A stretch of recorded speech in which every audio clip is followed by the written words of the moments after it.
காவேரியோட வீட்டுக்கே டேரெக்டாக வந்துடுறாங்க. வந்ததுக்கப்புறம் எல்லாருமே உண்மையை மறைக்கிறாங்க. விஜய் இருந்துட்டு எதாக இருந்தாலும் உண்மை சொல்லுங்கள் அப்படின்னதுக்கு காவேரியோட அம்மா இருந்துட்டு, காவேரி பணத்துக்காக உங்ககிட்ட வந்தப்போ நீங்கள் அந்த மாதிரி ஒரு வேலையை செஞ்சது எனக்கு சுத்தமாக பிடிக்கல, அதுதான் காரணம்னு சொல்லி சமாளிக்கிறாங்க.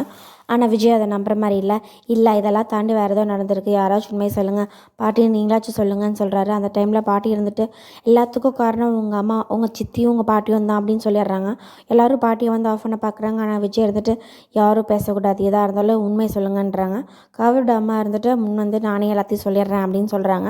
இந்த மாதிரி விஜயோட சித்தியும் விஜயோட பாட்டியும் வந்து காவேரிக்கு கொடுத்த நெருகால் வீட்டுக்கு வந்து மிரட்டிட்டு போனது, அது மட்டும் இல்லாமல் டிவோர்ஸ் பேப்பரில் விஜய் தான் சைன் பண்ண சொன்னான் அப்படின்னு சொல்லி காவேரி கிட்ட சைன் கேட்டிருக்காங்க. ஆனால் காவேரி தான் சைன் பண்ண மாட்டேன் அப்படின்னு சொல்லி டைம் கேட்டிருக்கிறாங்க. இன்றைக்கி வருவேன், மறுபடியும் சைன் பண்ணியிருக்கணும் அப்படின்னு சொல்லி மிரட்டிட்டு போயிருக்கிறத எல்லாத்தையுமே சொல்லிடுறாங்க. ஸோ விஜய் வந்து இதை பார்த்துட்டு ரொம்பவுமே ஷாக் ஆகி கடுப்பாகி அங்கே பாட்டி வீட்டுக்கு போய் அவங்க எல்லாருக்கூடயும் சண்டை கட்டுறாங்க. எந்த தைரியத்தில் என்னோட நாலேஜ் இல்லாமல் நீங்கள் வந்து காவேரி கிட்ட டிவோர்ஸ் பேப்பரில் சைன் வாங்குற அளவுக்கு போயிருக்கீங்க, இப்படி என்னோட சந்தோஷம் என்னன்னு தெரிஞ்சிருந்தோம் நீங்கள் ஏன் இப்படி பண்ணுறீங்கன்னு வந்து திட்டுறாரு. ஸோ காவேரியும் விஜயும் ஒன்று சேருவாங்களா, மறுபடியும் வீட்டுக்கு வந்து ஒன்றா வாழ்வாங்களா அப்படின்னு நீங்கள் என்ன நினைக்கிறீங்கிறது இந்த கமெண்ட்ஸ் சொல்லுங்கள். அப்புறம் இந்த சேனலை கண்டிப்பாக சப்ஸ்கிரைப் பண்ணிடுங்க.